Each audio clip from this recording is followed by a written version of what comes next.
Greetings, beautiful ones. I am Miss BJ Martin, and this is Snails with No Shells. Leave that shell at the door. Be a slug for a little while. It's okay. Now, without further ado, I'd like to bring to the stage my special guest, Nathaniel Ross.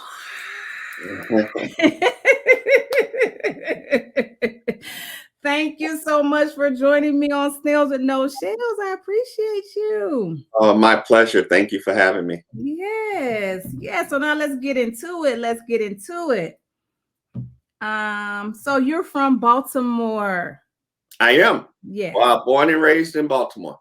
And what was it like growing up in Baltimore? There's two sides to the coin. I grew up, people look at The Wire.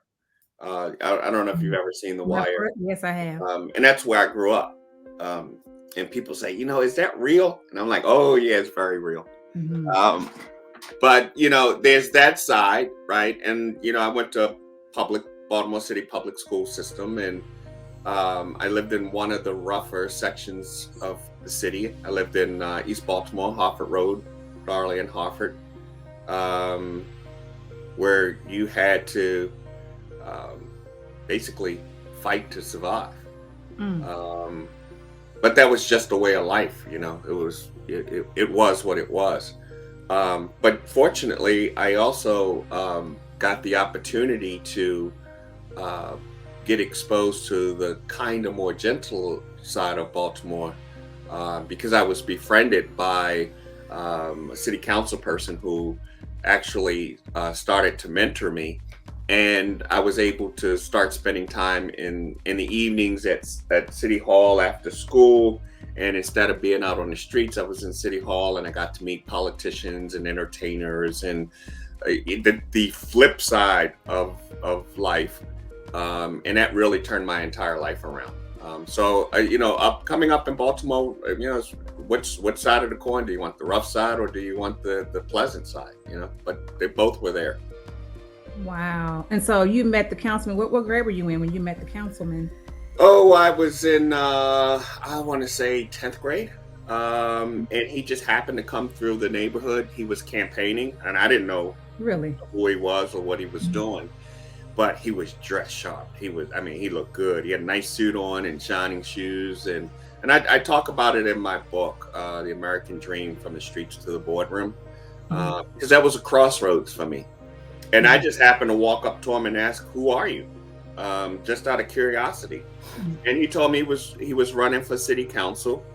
And so we just started talking, and I said, "Can I help?" And he said, "Sure." So I walked along with him as he knocked on doors and handed out flyers and talked to people. And I was like, oh, that's pretty interesting. And what it evolved into was me becoming an intern for him at City Hall.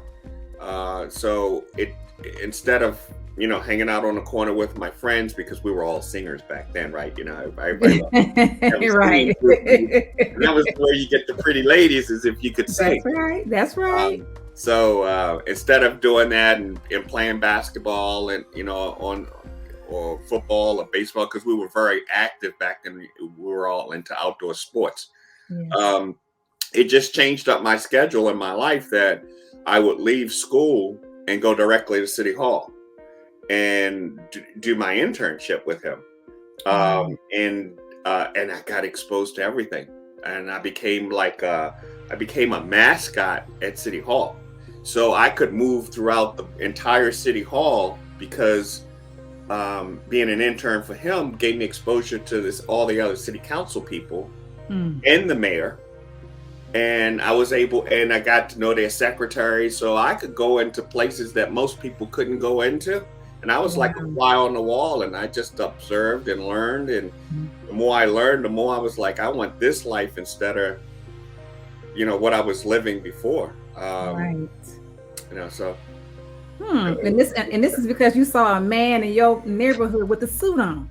So yeah. appearance is important. Appearance is Oh, important, you know? appearance is Yes. important, but when I look back, because you look at connecting dots, right? Yes. That was a crossroad. Mhm. If I had not asked him, "Can I help you?"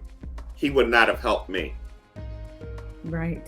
So that's why it's extremely important that you help people, because there are people out there, and not to use them, right? But Yeah, when you help people, people will help you. absolutely. So Mm. You sound like a little bit of destiny to me, but that's just my thought. I think that there's destiny, and it comes, Mhm. things. There are certain things that are destined to happen, Mhm. but we have freedom of choice, That is true. and we can choose to take it or not. My life could have gone either way. I could have become who I've become today.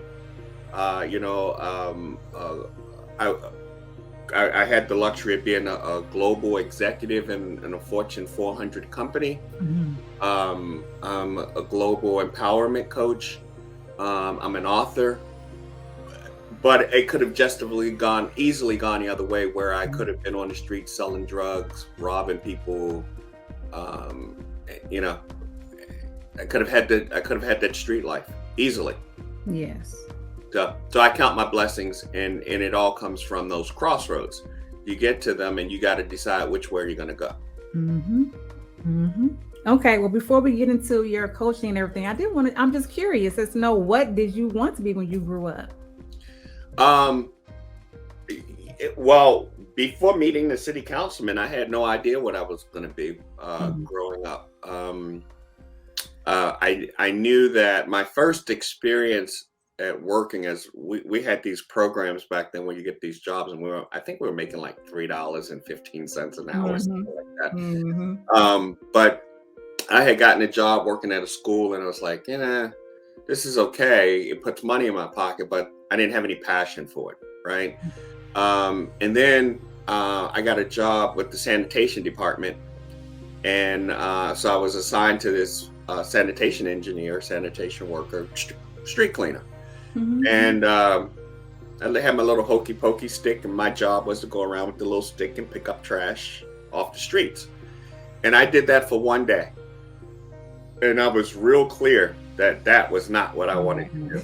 And Right. don't get me wrong, and no disrespect for the people who do it, because we need people to do that. Mhm. And he was making, I think he told me he was making $40,000 or $50,000 a year back then, which was a lot of money. Yeah. But it was like, I don't really care about the money. That I will not be doing for a living every day. Right. Um, but when I did, I guess before that, I mean, I guess if I have to really think about it, I thought I wanted to be a singer. I wanted to be an entertainer. I wanted women. I wanted money and fame. Yes. But once I met the city council person, I wanted to be a politician. Okay. And then I realized what politicians had to go through. Mm. And I was like, I don't want to be a politician. I don't wanna do that either. Um, so I left it wide open. And fortunately, from being in that environment, it got me to college, because I was not destined to go to college. Mhm. And where I'm from, between 18 and 25, you're either dead or in jail. Right. So, um, so it was like, it wasn't like I'm looking to go, what am I going to be when I'm 30 years old? Because I didn't expect to live to be older than 25, if without going to jail. So there was no real brightness of the future there for me. Mhm. But once I met the city council person, that all changed, because it gave me the opportunity to go to college. And when I went to college, that opened up just like all kinds of doors and opportunities for me. Um, and he actually, I I got into college not because of my grades. I got into college because of who I knew, Mhm. Okay. and I will own that. Right? Yes. I was an okay student, Mhm. but I got in because I was probably, and I'm speculating here, but I can say I was probably the only student in that particular admissions group that had 19 city council people, letter of recommendations, plus My goodness. mayor. I Right. bet. Yes, I think the admissions committee said, "Well, I think we better seriously take a look at this Right. person." But I think that, yeah, I know that's what got me into college. It wasn't my grades. Hmm. Yeah. Hmm. So that, and then that just opened up a whole other, you know, group of opportunities for me. And one of the people that Carolyn Stith, she was like the director of the community center that I went to in the neighborhood, and she made me promise to her that I would get my college degree. Okay. And unfortunately, she passed. Hmm. And when so I was like, because I was gonna quit, but I was like, how do I take back a promise that I made to a person that's dead? I can't. Nope. So I had to go through, and that's what gave me the determination to go through and get my college degree, finish my college degree. Wow. Wow, that's beautiful. You Yeah, kept your word. I did. Wow. And that's amazing. You made one choice, and how it just, it then it's this, then you get this choice, and you got this choice. You just changed probably the future trajectory of your whole life just by making that one choice. Just asking somebody with a nice suit, I'm just saying, can I help you? Yeah. So, and it goes back even earlier than that, Mm. because one of the first things I remember is, we got to connect dots, right? And a lot of Yes. people don't take time to connect the dots in their life. Hmm. I was in foster care a lot. Um, Wow. my mother had an abusive boyfriend. Um, Hmm. he, beat her, the drugs, the whole 9 yards, right? Um, and I ended up in foster care, and my mom came and got me after I was there for a while, and I lived with her, and then he did it some more. Right. So we ended up in a shelter, Mm. homeless shelter. And I said to my mom, and I was second grade. I said to my mom, "Can you put me back in foster care?" Because I didn't want to go back into the home with her and with all that. I mean, it's hard to hear your mom getting beaten. You can't do anything about it. And she said, "Sure," and she did, and she put me back in foster care. And I carried an attitude, and a grudge, and probably some hatred, right, about Mhm. that with her. But later in life, as I got older, I realized that that was one of the most loving and selfless things that she could do. Mhm. Because if she hadn't done that, I would have for sure ended up in the streets, Mm. because she didn't have anything to offer me that was different than what everybody else had in the neighborhood. But by her putting me in foster care, it took me down a different path. And while I was in foster care is when I met the city council person that was walking and campaigning through the neighborhood. Okay. So, Wow. Wow. Wow. Wow. Your story is amazing. oh, Wow. thanks. I mean, to me, it's just life. That's just what happened. Wow. Oh shoot. And we probably could talk about that, just that part, for another hour or so. Dang. Wow. Hmm. That's very inspiring. That is. So when I talk to people, especially younger people, but Mm-hmm. even older people, it doesn't matter what your circumstances are in life. Mm-hmm. They are what they are, right? Get over them and do what you got to do to go and navigate and move to where you want to get to. That's what it comes down to. Yes. Yes. I agree. All right. So let's talk about, it says you are an international empowerment life coach certified by CCA and the IFC, and I'm sorry, DISC behavior analyst, and a Reiki practitioner. That just means I'm old You because I had time to do all of that stuff. That's what that means. Oh no, it doesn't. No, it doesn't, guys. Okay, so let's get into your coaching. What made you get into coaching? I have always helped people. I've been fortunate enough to excel at learning. Um, so when I was in college, I did myself a disservice because I could go to a class, and I'll give an example. I was a double major in political science and communications.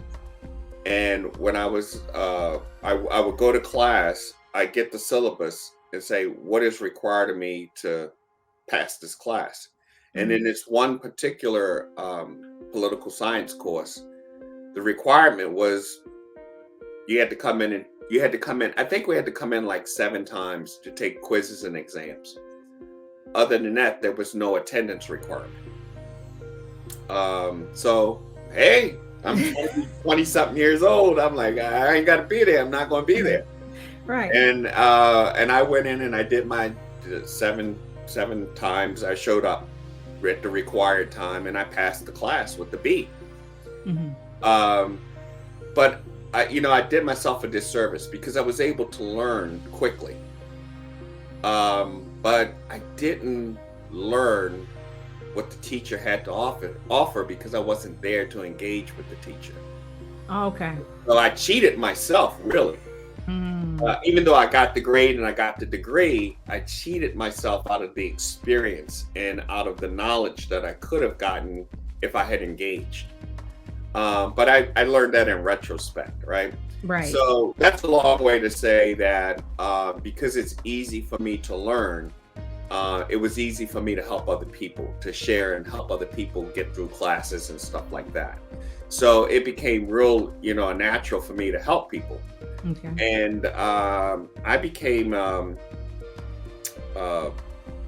when I left college, I went into an assistant director of residential services position.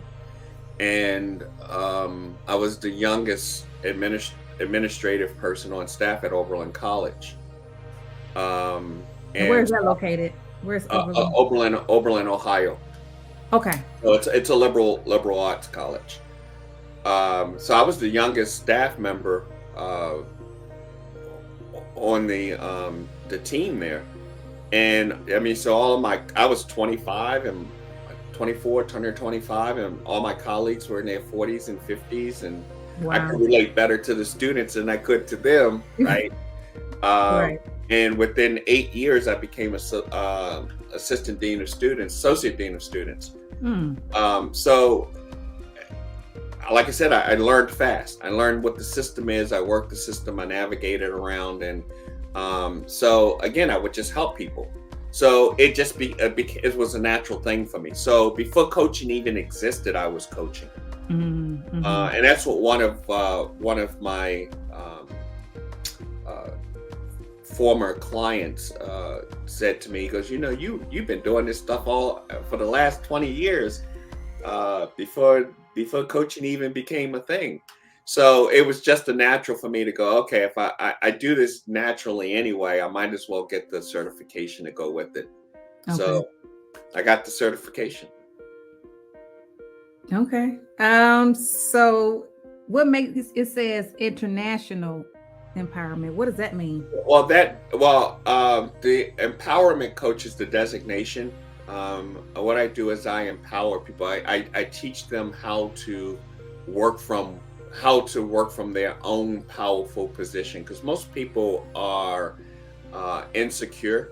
They probably aren't going to say that, right? Right. But most people are insecure. So it's like, my coaching helps you to tap into the power of who you are and to use your own power to get from where you are to where you want to get to. The international part just means that I have clients around the world. So, I got, whether they're in Russia or Pakistan, India, it's wherever. I just happen to have clients around the world. Okay. Okay. And so you've been doing this for a long time.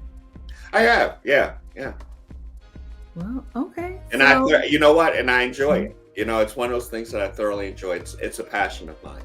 It's not a career for me. mhm, mhm. And I guess that's important. When you're passionate about it, you're gonna approach it differently and feel a different way about it.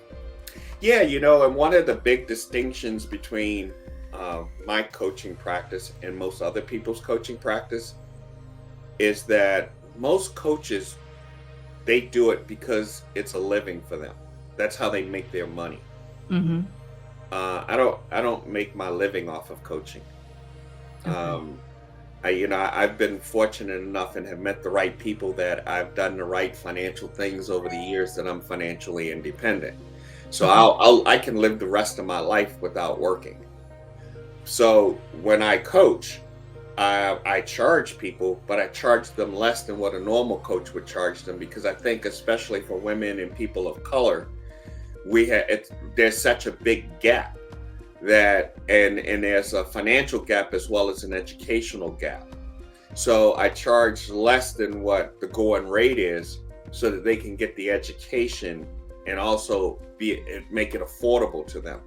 And Right. you got to have some stake in the game. You got to have some skin in the game. Um, because if someone gives it to you for free, you have no value in it, Mm.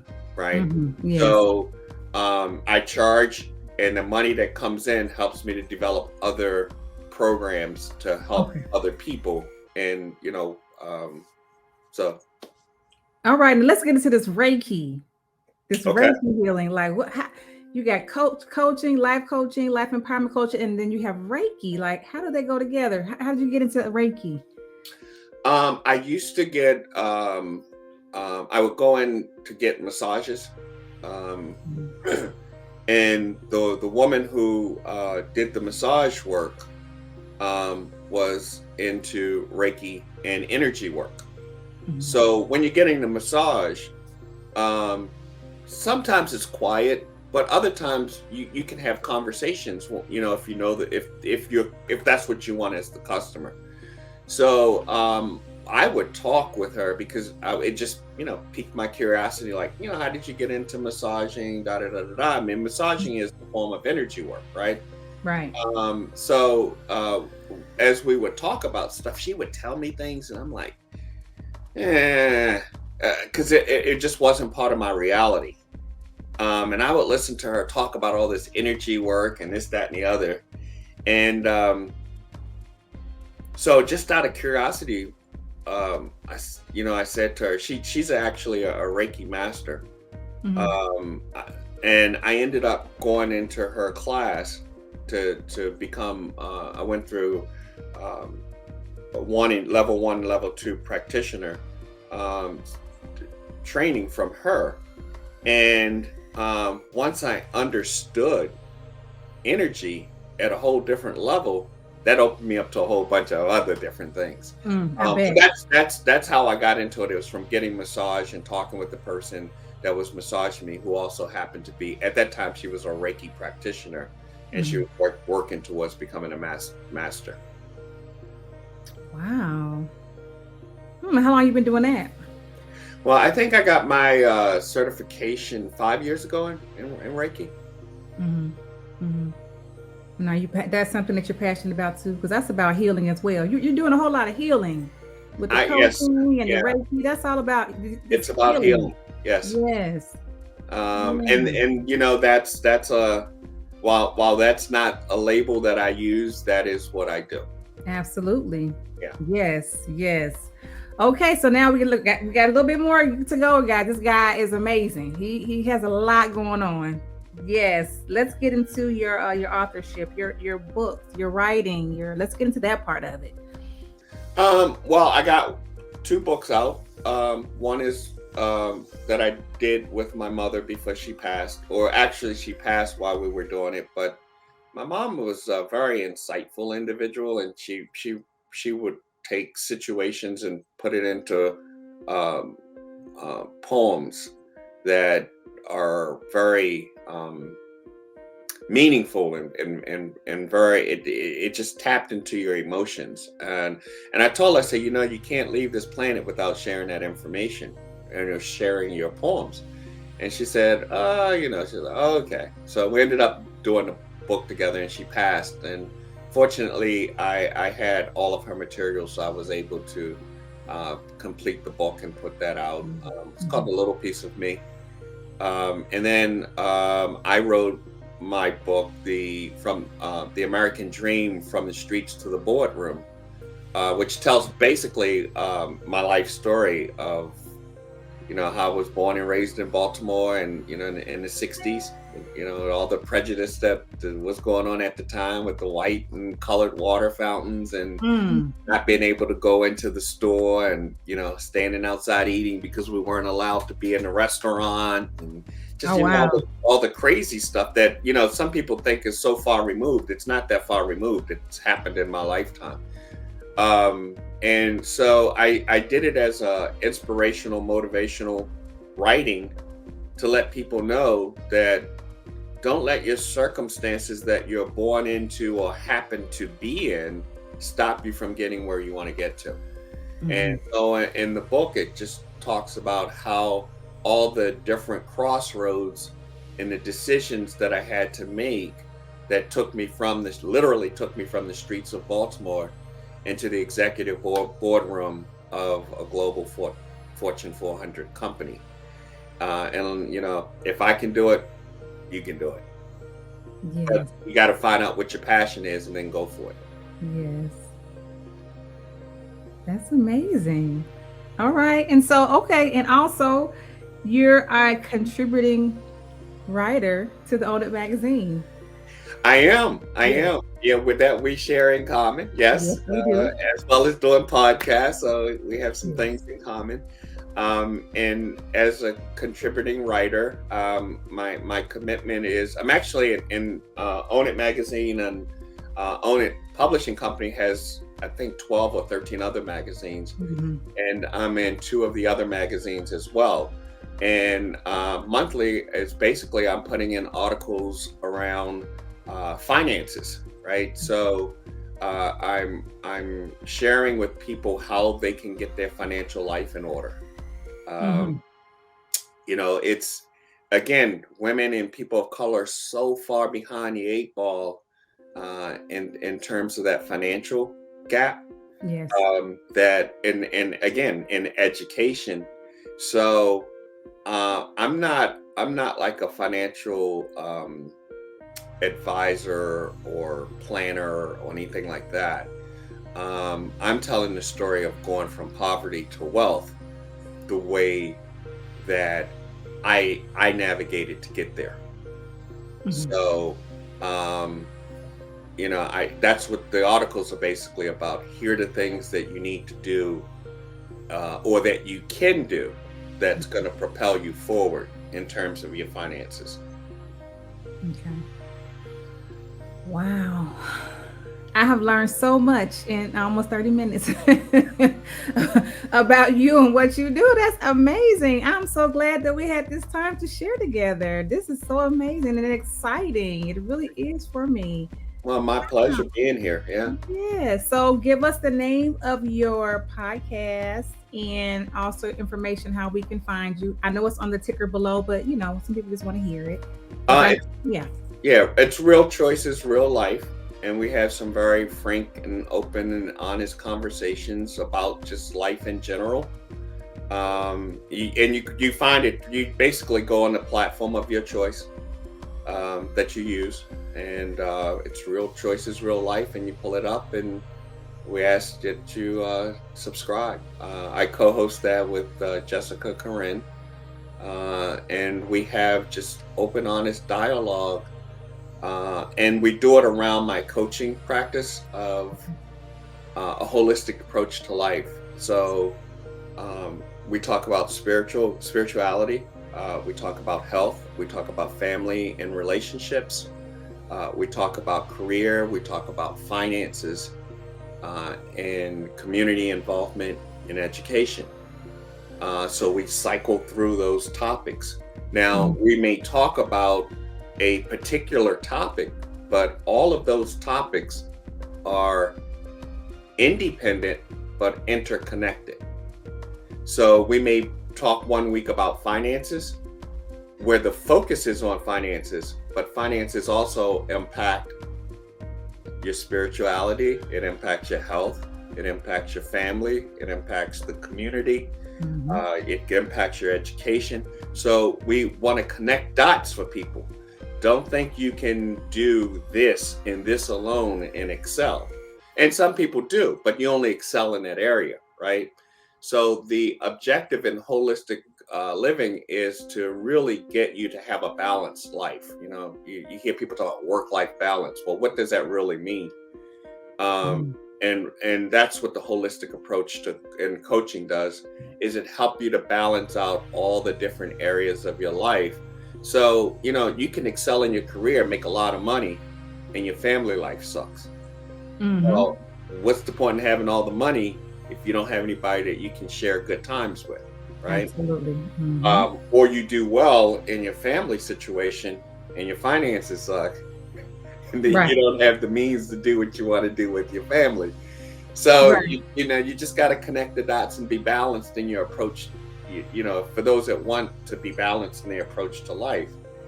And my belief is that at the end of the day, we're all looking for peace and tranquility, and we're just going about it a whole lot of different ways to get there, and we're finding out what doesn't work, and then we Mhm. move on to the next thing and it doesn't work, and then the Right. next thing, until we find it, right? Mhm. And fortunately, for me, I happen to be in that place where I have peace and tranquility in my life, Yes. but it took me a long time to get here, right?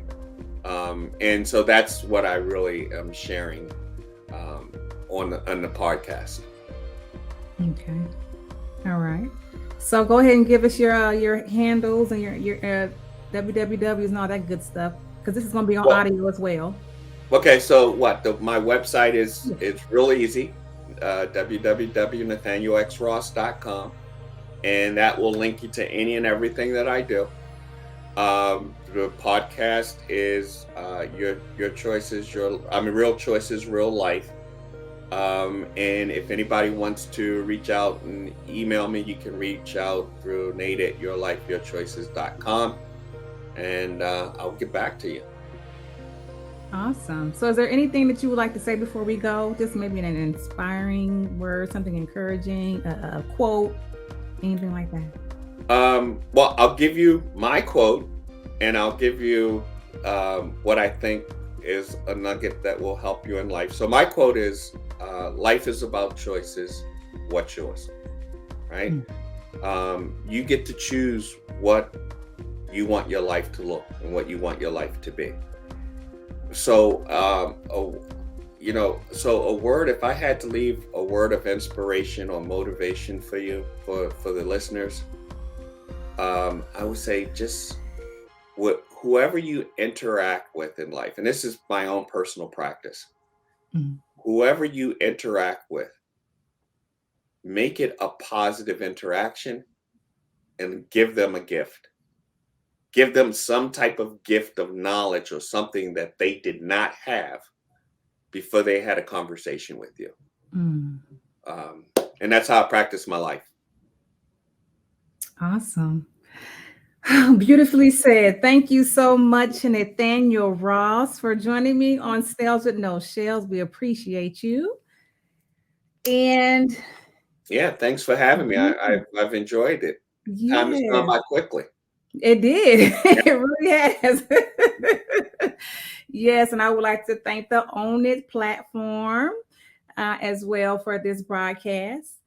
And before we go, I would just like to say, remember, just like the sun, you are necessary.